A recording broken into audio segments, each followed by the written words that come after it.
നമസ്കാരം. നിളവര വിശേഷങ്ങളിലേക്ക് സ്വാഗതം. തൂതപ്പുഴയിലെ തിരുവേഗപ്പുറ മുതിക്കയം റെഗുലേറ്റർ കം ബ്രിഡ്ജിന് സമീപത്തെ പുഴയിൽ നിന്നുമുള്ള മണൽ നീക്കം വ്യവസ്ഥകൾ പാലിക്കാതെയെന്ന് ആക്ഷേപം. പുഴ മലിനമാക്കുന്ന തരത്തിലുള്ള പ്രവൃത്തികളാണ് ഇവിടെ നടക്കുന്നതെന്നാണ് ആക്ഷേപം. ഇതിനെതിരെ നാട്ടുകാർ പ്രതിഷേധവുമായി രംഗത്തെത്തി. തൂതപ്പുഴയിലെ തിരുവേഗപ്പുറ മൂതിക്കയം റെഗുലേറ്റർ കം ബ്രിഡ്ജിന് സമീപത്തെ പുഴയിൽ നിന്നുമുള്ള മണൽ നീക്കം പുനരാരംഭിച്ചത് വ്യവസ്ഥകൾ പാലിക്കാതെയാണെന്നുള്ള ആക്ഷേപമാണ് ഇപ്പോൾ ഉയർന്നിരിക്കുന്നത്. പുഴ മലിനമാകുന്ന തരത്തിലുള്ള പ്രവർത്തികളാണ് ഇപ്പോൾ പുഴയിൽ നടക്കുന്നതെന്നും ഇത് തടയാനാവശ്യമായ നടപടികൾ വേണമെന്നുമാണ് പ്രദേശവാസികളുടെ ആവശ്യം. നിലവിൽ ഉണങ്ങിയ മണൽ മാത്രമേ യന്ത്രങ്ങൾ ഉപയോഗിച്ചുകൊണ്ട് നീക്കാവൂ എന്നതാണ് വ്യവസ്ഥ. നനഞ്ഞ മണൽ പമ്പ് ചെയ്ത് പൈപ്പ് വഴി കരയിലേക്ക് എത്തിച്ച് കരയിൽ വെച്ചാണ് ഫിൽറ്ററിംഗ് നടത്തേണ്ടത്. ഈ വ്യവസ്ഥകളൊന്നും ഇവിടെ പാലിക്കുന്നില്ലെന്നാണ് ആക്ഷേപം. പുഴയിലെ വെള്ളത്തിൽ നിന്ന് മണൽ യന്ത്രങ്ങൾ ഉപയോഗിച്ച് കോരിയെടുക്കുകയും പുഴയിൽ തന്നെ ഫിൽറ്ററിംഗ് നടത്തുകയും ചെയ്യുകയാണ് ഇപ്പോൾ ചെയ്യുന്നത്. ഈ പ്രവർത്തികൾ മൂലം ഡീസൽ ഗ്രീസ് മാലിന്യങ്ങൾ ജലസ്രോതസ്സിൽ പടരാൻ കാരണമുണ്ടാകുമെന്നും നാട്ടുകാർ ചൂണ്ടിക്കാണിക്കുന്നു. ഇതിനു പുറമെ പഞ്ചായത്തിന്റെ അനുമതിയില്ലാതെ പുറമ്പോക്ക് ഭൂമിയിലൂടെ പുഴയിലേക്ക് റോഡ് വെട്ടിയതും പ്രതിഷേധത്തിന് ഇടവരുത്തിയിട്ടുണ്ട്. പുഴയിലേക്ക് വാഹനമിറക്കാനായി ഇട്ട ഫാക്ടറി മാലിന്യങ്ങൾ പൂർണ്ണമായും നീക്കം ചെയ്തിട്ടില്ല. ഇതും നാട്ടുകാരുടെ പ്രതിഷേധത്തിന് ഇടവരുത്തുകയാണ്. പാലം കമ്മീഷൻ ചെയ്യുന്നതിന് മുമ്പ് തന്നെ പാലത്തിലൂടെ ടോറസ് ലോറികൾക്ക് മണൽ കൊണ്ടുപോകാൻ അനുമതി നൽകിയതും അധികൃതരുടെ ഭാഗത്തുനിന്നുണ്ടായ വീഴ്ചയാണെന്നും നാട്ടുകാർ പറയുന്നു. നാട്ടുകാരുടെ പരാതിയെ തുടർന്ന് മൂർക്കനാട് പഞ്ചായത്ത് അധികൃതർ സ്ഥലം സന്ദർശിക്കുകയും ചെയ്തു.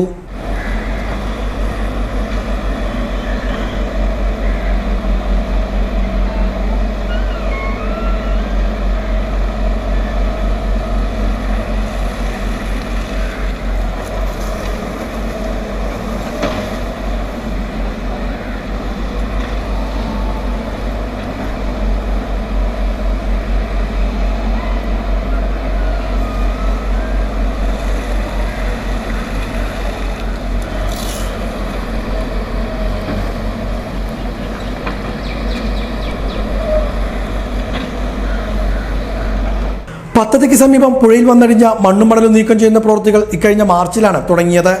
മണ്ണും മണലും നീക്കം ചെയ്യുകയാണെന്ന വ്യാജേന പാല നിർമ്മാണത്തിലെ അപാകത മറച്ചുവെക്കുവാൻ പുഴയുടെ സ്വാഭാവിക അടിത്തട്ടിന്ന് അടിയിലേക്ക് വലിയ തോതിൽ പുഴ ആഴം കൂട്ടുന്ന പ്രവൃത്തികളാണ് നടക്കുന്നതെന്നാണ് നാട്ടുകാരുടെ ആക്ഷേപം. പ്രദേശവാസികളുടെ പരാതിയെ തുടർന്ന് ഹൈക്കോടതി പ്രവൃത്തികൾ താൽക്കാലികമായി നിർത്തിവെക്കുവാൻ ഉത്തരവിട്ടിരുന്നു. തുടർന്ന് കഴിഞ്ഞ മാസമാണ് പ്രവൃത്തികൾ വീണ്ടും പുനരാരംഭിച്ച പ്രവൃത്തികളാണ് ഇപ്പോൾ വ്യവസ്ഥകൾ പാലിക്കാതെ നടത്തുന്നതെന്നാണ് നാട്ടുകാർ ചൂണ്ടിക്കാണിക്കുന്നത്. അതേസമയം എല്ലാ വ്യവസ്ഥകളും പാലിച്ചുള്ള പ്രവർത്തനങ്ങളുമായാണ് മുന്നോട്ട് പോകുന്നതെന്നാണ് അധികൃതരുടെ വിശദീകരണം.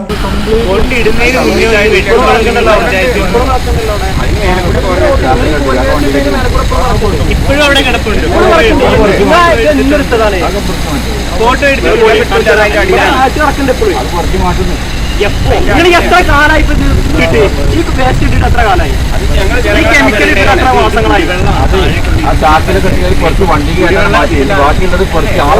എത്ര മാസമായി ഇതുവരെ നിങ്ങൾ മാറ്റിയിട്ടില്ലല്ലോ.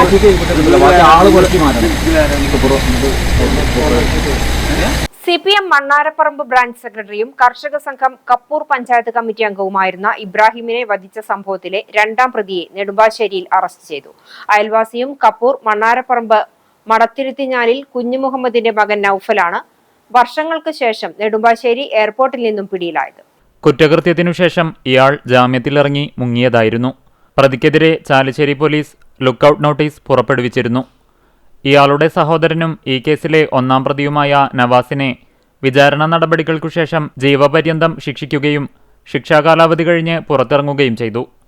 മറ്റൊരു പ്രതിയെ തെളിവുകളുടെ അഭാവത്തിൽ കോടതി വെറുതെ വിട്ടിരുന്നു. വിദേശത്തായിരുന്ന പ്രതി ഇടയ്ക്കിടെ നാട്ടിൽ വന്നു പോകാറുള്ളതായി പറയുന്നു. കഴിഞ്ഞ ദിവസം നാട്ടിലെത്തി തിരിച്ച് വിദേശത്തേക്ക് മടങ്ങവെയാണ് അറസ്റ്റ്. 2005 മാർച്ച് 13 കേസിനാസ്പദമായ സംഭവം. പ്രതികളും കൊല്ലപ്പെട്ട ഇബ്രാഹിമും തമ്മിൽ നേരത്തെ തർക്കം നിലനിന്നിരുന്നു.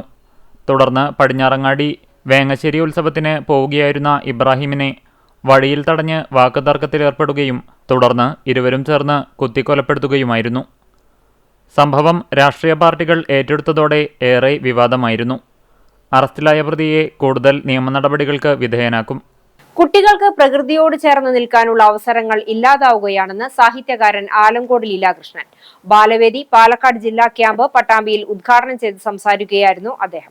പട്ടാമ്പി ഓക്സിജൻ പാർക്കിലാണ് ബാലവേദി പാലക്കാട് ജില്ലാ പഠന ക്യാമ്പ് സംഘടിപ്പിച്ചത്. സാഹിത്യകാരൻ ആലങ്കോട് ലീലാകൃഷ്ണൻ ക്യാമ്പ് ഉദ്ഘാടനം ചെയ്തു. പ്രകൃതിയോട് ചേർന്ന് നിൽക്കുമ്പോഴാണ് സർഗാത്മകത കൂടുതൽ ഉണ്ടാവുകയെന്നതും ഇന്നത്തെ കുട്ടികൾക്ക് പ്രകൃതിയോട് ചേർന്ന് നിൽക്കാനുള്ള അവസരങ്ങൾ ഇല്ലാതാവുകയാണെന്നും ഉദ്ഘാടന പ്രസംഗത്തിൽ ആലങ്കോട് ലീലാകൃഷ്ണൻ സൂചിപ്പിച്ചു. പാലക്കാട്ടെ കുട്ടികൾക്ക് അറിയാം, ഒരു പുഴയും പ്രകൃതി രമണീയമായ അനേകം സ്ഥലങ്ങളും മലമ്പുഴയിൽ നിന്നൊക്കെ വന്ന കുട്ടികൾ മലമ്പുഴ, അട്ടപ്പാടി പ്രകൃതിയുടെ മടിത്തട്ടിൽ കളിച്ചു വളർന്ന കുട്ടികളാണ്. നിങ്ങൾ ഭാഗ്യമുള്ള കുട്ടികളാണ്.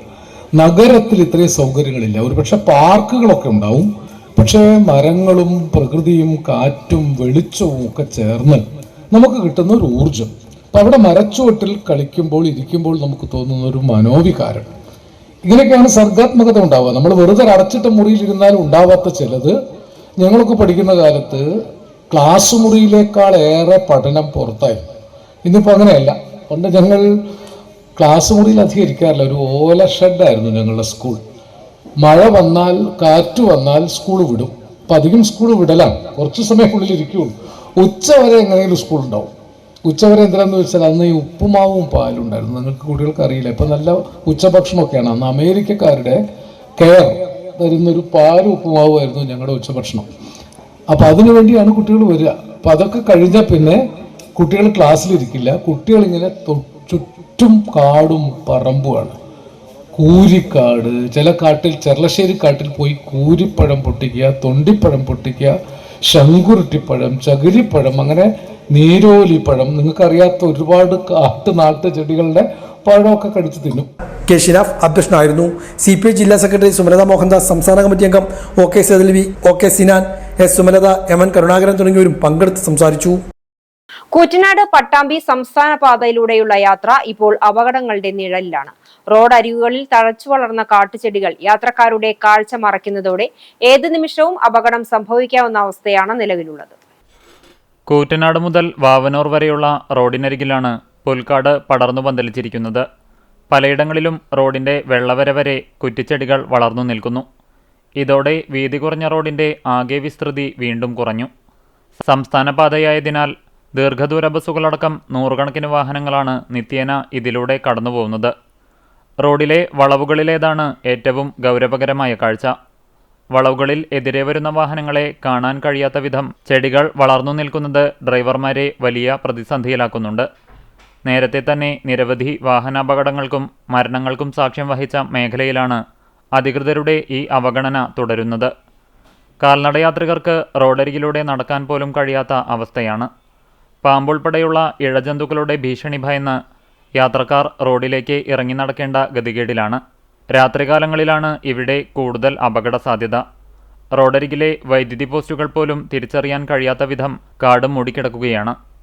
നിലവിൽ തന്നെ കാഴ്ച മറയുന്ന ഈ പാതയിൽ മഴ കൂടി പെയ്താൽ അപകട സാധ്യത ഇരട്ടിയാകുമെന്ന ആശങ്കയിലാണ് നാട്ടുകാർ. കർണാടകയിലെ കൃഷ്ണഗിരിയിലുണ്ടായ വാഹനാപകടത്തിൽ മരിച്ച സഹോദരങ്ങൾക്ക് കണ്ണീരിൽ കുതിർന്ന യാത്രാമൊഴി. മരിച്ച ദിവ്യയുടെ മൃതദേഹം ഓങ്ങല്ലൂർ കരിമ്പുള്ളിയിലെ വസതിയിലെത്തിച്ചു. കർണാടകയിലെ കൃഷ്ണഗിരിയിലുണ്ടായ വാഹനാപകടത്തിൽ മരിച്ച ഒറ്റപ്പാലം പനമണ്ണ സ്വദേശികളായ സഹോദരങ്ങൾക്ക് നാടിന്റെ അന്ത്യാഞ്ജലി. ഇരുവരുടെയും മൃതദേഹങ്ങൾ ഷൊർണൂർ ശാന്തിതീരം ശ്മശാനിൽ സംസ്കരിച്ചു. മരിച്ച ദിവ്യയുടെ ഭർത്താവിന്റെ വീടായ പട്ടാമ്പി കരിമ്പുള്ളിയിലെ വസതിയിൽ ദിവ്യയുടെ മൃതദേഹം പൊതുദർശനത്തിന് വെച്ചതിന് ശേഷമായിരുന്നു ഷൊർണൂർ ശാന്തിതീരത്തേക്ക് കൊണ്ടുപോയത്.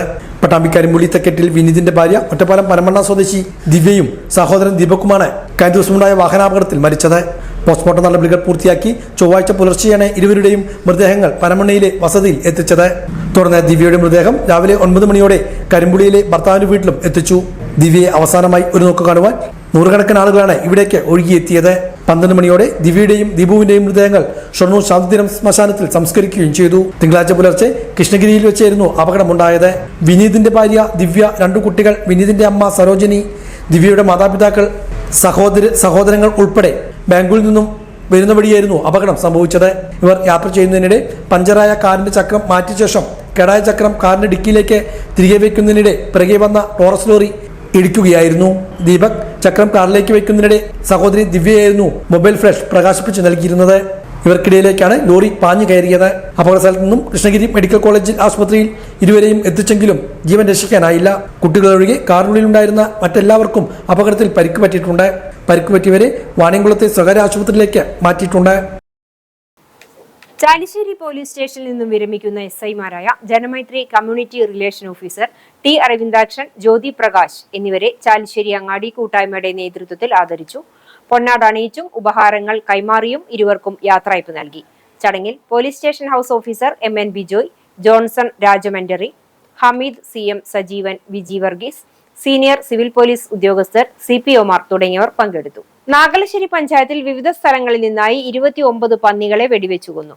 കൃഷിവിളകൾക്ക് നാശനഷ്ടം വരുത്തുന്നതുമായി ബന്ധപ്പെട്ട് കൃഷിക്കാരുടെ പരാതിയുടെ അടിസ്ഥാനത്തിൽ നാഗലശ്ശേരി ഗ്രാമപഞ്ചായത്തിലെ വിവിധ സ്ഥലങ്ങളിൽ നിന്നും forest empanel shooter Perinthalmanna Zakir ഹുസൈന്റെ നേതൃത്വത്തിൽ സഹായികളായ അസീസ് മങ്കട, നിസാർ മണ്ണാർമല, സുന്ദരൻ, ബാലകൃഷ്ണൻ, ചന്ദ്രൻ, ഹർഷദ് ഖാൻ, അബ്ദുൾ റഹ്മാൻ എന്നിവർ ചേർന്ന് പന്നികളെ വെടിവെച്ചു കൊന്നു. ഗ്രാമപഞ്ചായത്ത് president doctor T V Nisha, vice president KT Mohandas, ആരോഗ്യ വിദ്യാഭ്യാസ standing committee chairperson KP Sulaikha, ക്ഷേമകാര്യ standing committee chairman Mohanan Viliyanthadam തുടങ്ങിയവർ പ്രദേശം സന്ദർശിച്ചു. നാഗലശ്ശേരി പഞ്ചായത്തിലെ വിവിധ വാർഡുകളിൽ നിന്നുള്ള കർഷകരുടെ പരാതി മൂലം അവരുടെ വിളകളായാലും തോട്ടങ്ങളിലുള്ള വിളകളായാലും പന്നികൾ വിളകളൊക്കെ നശിപ്പിക്കുന്നു എന്ന ഇതിൽ പരാതി വന്നതുകൊണ്ട് ഞങ്ങൾ അതിൻ്റെ അടിസ്ഥാനത്തിൽ പെരിന്തൽമണ്ണയിലുള്ള എംപാനൽഡ് ഷൂട്ടറായിട്ടുള്ള സക്കീർ ഹുസൈനെ ബന്ധപ്പെടുകയും ഇന്നലെ അവർ വന്ന് ഇന്നലെ വൈകുന്നേരം മുതൽ അപ്പോൾ ഇന്ന് പുലർച്ചെ വരെ അവർ വിവിധ വാർഡുകളിൽ പോയിട്ട് പന്നികളെ പിടിച്ചു. ഏകദേശം ഒരു 29 പന്നികളെ കിട്ടിയിട്ടുണ്ട്. ഇതോടെ നിളയൊരു വിശേഷങ്ങൾ സമാപിക്കുന്നു. നമസ്കാരം.